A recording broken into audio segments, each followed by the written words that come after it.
everyone, this is Cindy Allen, Editor-in-Chief of Interior Design.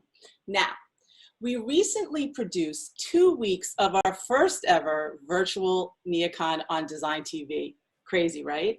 And it culminated in our very special awards called the HIP Awards, honoring industry people. And today I want to share one of our very special winners. The category was Greater Good in a Small Firm. And it may be small, but it's making a big difference. This is the one and only Kia Weatherspoon of her own firm, Determined by Design. Hey, Kia. Hello, hello, hello, Cindy. I can't believe we don't know each other. It seems insane to me. Like, met you for 2 seconds and I'm like, oh my God. And only virtually. Look at that. I know, it's crazy. You know, Kia, when we were reading this submission, it was very overwhelming in a way and very powerful. I'm like, not only are you going to win, but I need to get to know you. So first of all, congratulations.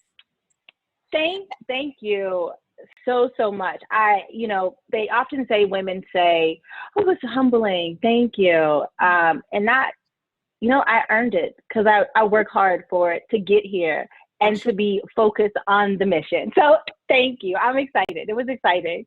Yeah. So that's the one thing, since, typically, I'm in front of a crowd and I see you, and afterwards we get to chat and hug and all those things, that all of that was eliminated. I only saw you on social, which was also very, very nice. But what was it like kind of not knowing and then like starting to hear your story? Oh yeah, so this was the thing. At first I was like, oh, I need to know. I need to be prepared, right? Right. But there was this anticipation of looking forward to something. And I think we're missing that right now. And I was in the kitchen, like eating lunch, and then I'm watching, and I'm trying to like capture it on Instagram simultaneously. But I'm like, well, what if you don't win? But it was just this moment of just like, keep doing the work. Industry is seeing it. And it just felt like, okay. It was so good. It was good. I love the build up. It was really good. There was a build-up, especially since, you're not in the audience and without people around you that are supporting you. It's like you're in your kitchen. It's kind of crazy. Yeah, it's like, okay. But I think the anticipation was still the same for me. It was a little bit more intimate and personal, I feel like. And that part, I might have had a little tear. I love that, a little tear. A little tear. Okay, keep doing it. Well, can I just tell you, while you're tearing, I'm over here like all by myself. Well, with my amazing husband, but like, like dun da da da da. Yeah. I don't get the feedback back. You know what I mean? So I'm really glad we have this time together, and I do want to share your story with everybody because it's pretty amazing, and it lets you know the power of like a human will. So I tell everybody that you're in the Air Force, or were you in the Air Force to try to get an education? Pretty much, yes. I initially joined the active duty Air Force in 2001 to get money for school. No one in my family had been in the military before, and I don't know where I got this light bulb moment. It was like, you want to pay for school, join the military. And that's what I did. I joined the Air Force, active duty Air Force, in 2001 with this notion of I wanted to go to college, but at this point it wasn't design. I still was really focused on dance. Right. I know. I read this piece, which you have to tell us the story about the tents and the privacy and how that makes you think about space. So this is what happened. I'm 19, I joined the military, and in my naive mind, I was gonna get stationed on the East Coast where I was from, and I was gonna serve my country during the day, and I was gonna dance at night. I got stationed, right? Cute, right? At 19, you think you have it figured out. Cute. I got stationed in Wichita, Kansas at McConnell Air Force Base in July of 2001. And then shortly after that, September 11th happened. And I was on the first of 5 deployments to the Middle East. And 19, I've never been out of the country. I'd never been away from my family. Different time, exactly. Different time zone. And I remember so vividly getting off the plane. It was a C5, and I wanted to call my mother and I wanted to cry. And in the shuffling of us to our lodging and getting supplies, I just was like, oh my God, I need to cry. And everyone's unpacking, and I'm in this tent. It's about 14 feet long, and there are women, cots and women lined up on each side. And something said, create a space. You need some privacy. And I took some sheets and I hung it from the top of the tent with some string. And it was the first space I ever created. And I bawled. Yeah. Yeah. And I remember just crying like a baby. And I needed it. I needed that moment of just comfort and solace. And those 3 sheet walls, that's what it did for me. And I would deploy 4 more times, various locations, and never knowing what our billeting would be like. And it was always this exercise. How can I create a space or design something that makes me feel whole and healed in these extreme environments?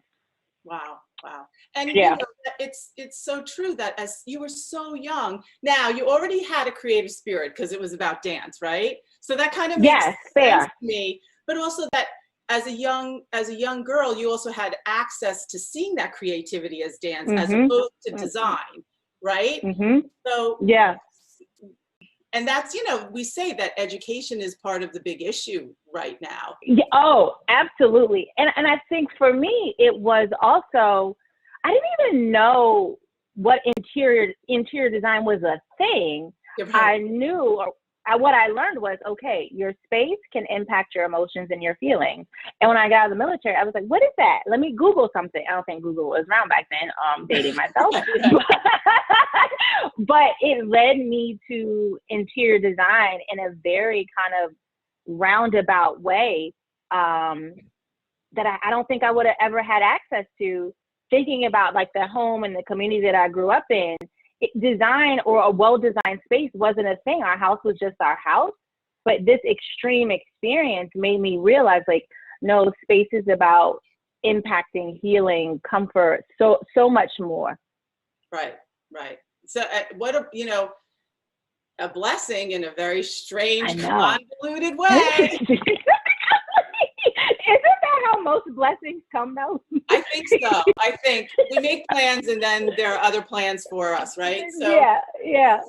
So then tell us, like, how long did you serve and what did that look like before you, because then you went to design school, right? Yes. So I served on active duty for 5 years. I'm still actually serving right now. I'm just in the DC Air National Guard. So I have 18 years of total military service. Which is, it sounds intense, but it's probably one of the best things I've ever done. And in between, like, transitioning from the active duty Air Force to my career, I decided to go, I got a job first at a hotel management company as their receptionist. And then just in me knowing I was going to design school, I finagled a position for myself and became their design coordinator, working on all their capital renovation projects. And it was a perfect industry entry into hospitality design, budget, finance, the numbers. How old were you then? How old were you then? Oh, I was 25. At a whopping 25, I was able to create a position for myself, more than double my salary, all because I knew my work ethic was a beast. And I think I led with that. Where does that come from? Cindy, I'm serious. I think certain things are just gifted to you. And I think the universe, God just gifted me that. And I think also, you know what, I'm gonna take that. I think it's both. I think it's both in. And this might go a little heady, but stay with me. That's okay. We love that. I am, you know, the oversimplified version. My mom was a 2-job working mother. My dad was an electrician, alcoholic, and had out of rehab. And I had a brother who was incarcerated for 15 years. And that piece alone consumed a lot of attention. So as a kid, unless I did something in my like adolescence, teen, unless I did something deemed successful, I wasn't seen. Right. And the minute I started doing things successful, it was like I was seen. So I think it kind of giftedness, but also this desire to be seen. And it's like, okay, work hard and people will see you. Work hard, work hard. So I think it's kind of both and giftedness and just, you know, circumstances of life that are just familial dynamics that just happen no matter where you come from. Yeah, I completely agree. And I mean, I had a completely different background, but to me that also, I can understand that. And I always believed it was work. So just work harder than everybody else. Like just do it, right? Yeah. That's amazing. So, all right, so let's fast forward and let's get to your firm, aptly named Determined by Design. Yes. How hard was that? To start it wasn't hard. That part, it was easy. Again, burnout culture plagues our industry. And very early, after I got my degree and got this job, I was getting burnt out really quickly. And I was like, okay, is this the way? I hope not. And then I remember thinking like I could find another job, but I felt like it was always going to be something. And then I started looking for leaders in the industry to ask for advice, and I couldn't find any. I couldn't find any who looked like me. And I said, well, let me stop building someone else's dream and build my own.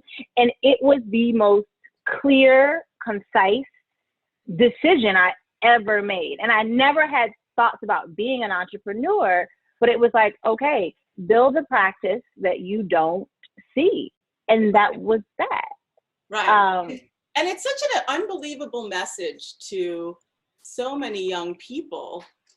First of all, the meaning of the firm and your success, but also, you know, that you're a woman of color and that's doing it. You are so unbelievable. and so that was the thing. I was like, well, maybe I'll go work for a Black firm. And it didn't exist. I couldn't find firms led by women of color. Frankly, I didn't really know any other designers of color. And I was just starved for community and connection. Yeah, and I think it was one of those things, like I didn't have 6 months of my salary saved up. It was just, this is your path, go. That was the easiest part. It was everything outside of that was go figure, right? But yeah. So go ahead. No. So tell me about, because I know you're doing a lot of affordable housing. You're doing other things too, but you are also, what you're doing has meaning too. Yes. So, and this, it wasn't necessarily about a market segment. It was, I started a business and I did a free project, and everyone was like, you don't start a business and do free work. But it was, but you're not Kia Weathers. You're not Kia. Yeah, right.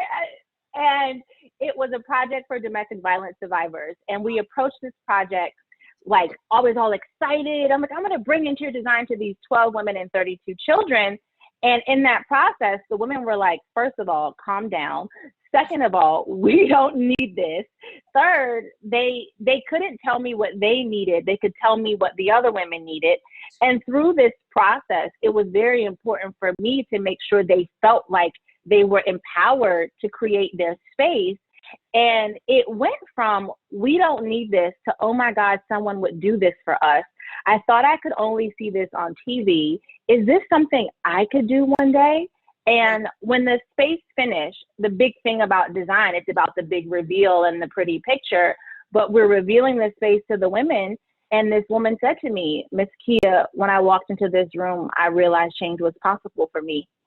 And that feeling to this day reminds me that the people who need access to well-designed spaces the most, they don't know they don't have it, they don't know they need it, and they don't have an advocate. So I built my business around being that advocate. And it just so happened to be our focus, where it was the most blatant, was affordable housing. And I think that's where we've spent a great deal of our practice and time in affordable housing, but it translates not just in housing, but to, you know, the small brick and mortar retailer in the gentrifying neighborhood that's been there for 20 plus years? How do we create an environment for them to be a lasting part of the fabric of the community? I think it's all those things. Does that make sense? No, totally makes sense. It's all about the human experience, and I love that because there's like a little. Were you talking about like there's a little lingerie store? Yes. Oh my, yes. Even Cherry Blossom Intimates. This is why I love that project. It's two women of color. One of them is the most renowned breast cancer surgeon in the DMV area, and they wanted to create an elevated experience for breast cancer survivors when they were getting fitted for their prosthetics. Wow. And luckily, my family has never been touched by cancer anyway, and they're explaining this such a sterile and indignified experience to go be fitted for a prosthetic. And I was like, wait a second, are you serious? And then it gets down to prostheses being available to match their skin tone. And I think for me, it was all about, you know, developing a strong concept that was about uplifting the experience for these women and allowing these small business owners to create something that healed and inspired and brought beauty to people's lives. And it just so happened to be retail. So it's not about the market segment. It's about who's not receiving an elevated design outcome and how do we change that immediately? Right. I love that. I love that because it's so funny. I saw some of the images without knowing that story, which has so much more meaning. I saw a beautiful project, the Archer Park Apartments. Is that one of your recent ones? It's so beautiful. Thank you. Oh, I say I love that. I really love all my projects, but I love that project because it's in a low-income community in Ward 8 in Southeast DC, and it's named after the second Black registered architect in the district. And I thought that was just a beautiful narrative. So for me, that project was important because this particular developer, they do market rate and affordable housing, and they've never used a separate interior design consultant on their affordable housing projects. For us, it was like this opportunity to say, one, do better. 2, do better. And 3, your space is supposed to inspire the next generation of design professionals. So we took Mr. Archer's work, we worked with a local photographer, and we photographed it all. We used characteristics and architectural elements to inform our design decisions. And we put up these little placards that let the Black and brown girls, boys and girls in that building know, you live in a building named after a man who built communities. He designed communities. That narrative alone is about inspiring them to think, can I do that? Which is why I love that project. That's amazing. Yeah, inspiring and empowering and giving him that backstory. Wow, that's incredible. Yeah. I remember years ago you posted something like practice safe design, use a concept, right? Yeah, I remember that. I'm like, I love that. Yes.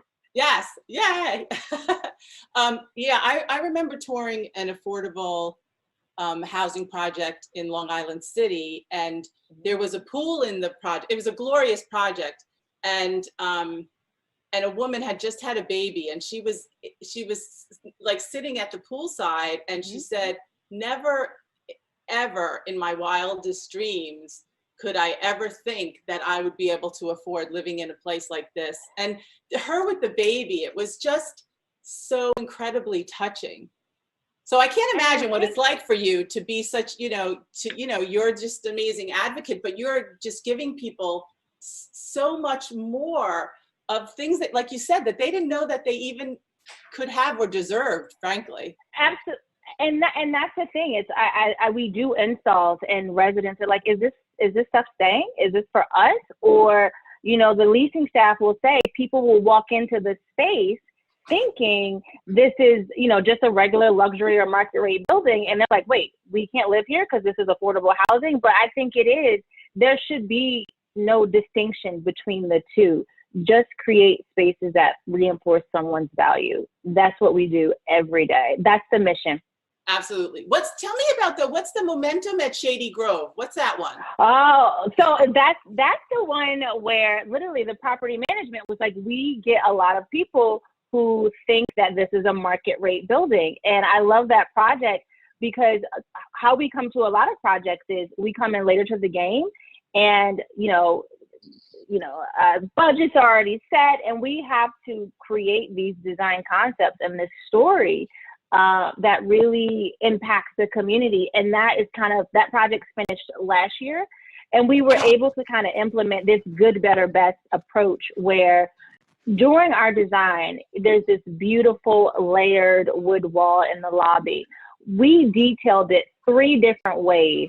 So no matter what the price point, the design outcome remained the same. And that's when our clients are like, okay, they're making it achievable. The budget does not dictate the design. It's our problem solving skills that help us achieve great design outcomes. But that is another one of my favorites. They all are. Fantastic. I only saw one picture, so you got to send us more of it, which is fantastic. Yes. And then, look, what a voice that you have. And I'm so glad that you speak to others, that you mentor others, that you give your time. There's another organization that you feel really passionately about, the Room to Read Bloom. Right. Yes.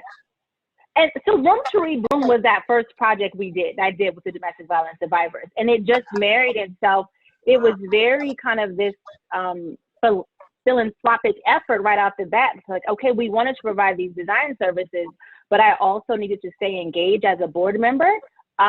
So that one has been really near and dear to my heart.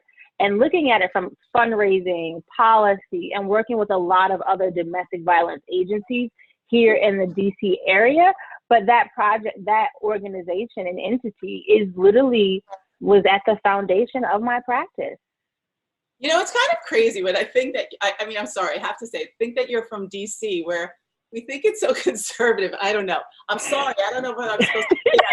It's like, there you are, this firecracker. I could just see you you're just parting the waters. That's what I think it is that, Cindy. I think I honed in on a couple of things immediately that I played to my advantage. One, there was no one who looked like me doing what I was doing, period. There was no one going after a market segment that didn't even use design or saw design as a necessity. And my voice was fresh, right? So those could all be seen as hurdles, but for me, it was like, play into it, play into the strength, play into the adversity, and do the work and make it about others. Were you seem fearless, but were you ever afraid? No, because this is what I think, situational awareness trumps fear. I think I wasn't afraid because I think I knew, when I was building my business and trying to pursue clients, it wasn't going to be in my best interest to go look and work with the white developers, that my same white counterparts was working with. So I said, who's going to have greater buy-in? And I strategically started partnering with small to mid-sized Black developers. And that alone, going to my community, that was the smartest thing I'd ever did. But it was situational awareness is key. And I think because of that, I wasn't afraid. And that resulted in getting great projects and growing with my clients. And then everyone else was like, well, they're using her. We want to use her. But that alone was the launch pad. And the fact that I'm saying something, right? I'm saying there's an inequity happening. Let's change it. And I think I'm unafraid to say that. I'm more afraid people will continue to live in bad buildings that diminish their value and diminish communities. I'm more afraid of that. So everything else doesn't matter. That's so beautiful. The other thing that touched me is something you wrote that said that you never had a mentor. And so very, very sensitive now to let young people know that it's okay and you can do this, and how powerful design is. And I think one day I'm gonna let that I've never had a formal mentor go, but I'm not there yet. I'm working on that with my therapist. But okay. For me, I am trying to be the example I never had. And I do a lot of speaking, and I went to Virginia Commonwealth University earlier this year in 2020, and I'm doing a presentation to some students, and this girl raised her hand, Black girl, and she says, "You're the first designer of color I've ever seen." And I was thinking about quitting my program because I didn't want to go to a career field where I was going to be the only one. So I felt that for her, and I think I show up, I do the work, and I win all the awards, not for me, but so no person feels like this career, this creative career, entrepreneurship, it isn't an option for them because of their skin. That's why I do it every day, all day. It's for others and the greater good. Yeah, the greater good. By the way, you're a really good designer. Right? I can say that you're a really good designer. I'm looking at these projects, and they're beautiful projects. Because, at the end of the day, for me, also, it has to always be about design first. And so, yes, an incredible message, but you're also elevating the profession, which in many different ways. Yeah, I think, and that's the thing. I knew I had to be an equally great designer as I was the business owner. And I love concept development, schematic. I still love that trace and Sharpie moment at its purest form. And that feeling of walking into a space that you finish, it never goes away. That that was in my head and now it's in real life. You know what I mean? And you just see it and it sings. I think design is truly empathy in practice. And those outcomes are about beauty, texture, lighting, materials, furniture, fabrics. And I think I love those moments of bringing a space to life and bringing people joy. Oh, it's such a good thing to do. Wait, Kia, are you, I heard that you couldn't pick up one of your awards once because you were deployed again. So are you still in the service? So at the height of everything that happened with George Floyd and Black Lives Matter, as a member of the DC Guard, I did get activated. And it was 19 days, starting at May 31st of this year, of just being activated in the thick of the protest, completely unexpected. I learned a lot about myself. But I was activated during all this kind of racial unrest, and it was a life-changing experience. And mind you, I've been to war, right? But this was just a different type of experience. What did you said you learned something about you said you learned something about yourself.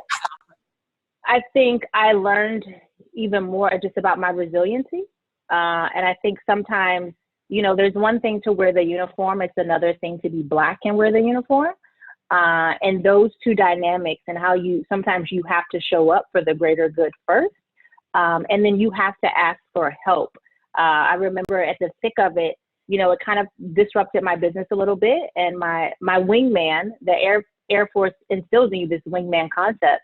And she's like, Kia, I know it's hard, but you need to ask for help. And it helped me to overcome that pride of not reaching out when needed, but it was quite the interesting experience. I won't forget it ever. Well, first of all, we have to make a big deal about a lot of things. First of all, your military service, unbelievable. Thank you for being a patriot. Also for being a builder who's building communities, and you really are a pioneer. You shouldn't be a pioneer, right? But there should be others, but people are going to listen. And for being a pioneer, for being a positive force, Kia, you are like a ball of positivity. And by the way, also strength, which really, really matters. And that voice that we all desperately need. And an amazing designer. My God, how many designers can you possibly have, Kia? Oh, I don't know. I mean, I think it's just, it's talent, and I think it's just desire to serve others. And it sounds, it's truly at my core. It's how can I serve others, and how can I be the voice that for someone who doesn't have the giftedness to speak up, right? And I think that's at the core of what everything that I do. And I love it. I love it. I feel that, I feel that connection with you also, Kia, because I always accepted this role as one of service. So every time I hear that from you, I feel that sort of, that sisterhood in a way. Yeah. But listen, we couldn't have given a more deserving person for talk about an honor that's right up your alley, the greater good, right? And yes, we are going to get that hug in sometime for sure, Kia. Yes. And I want to follow what you're doing, and I want you to share some of your projects with us, because there's a lot more there, and an amazing message for the community. And Kia is sending all this love out, and so am I. But a big virtual hug, and thank you so much.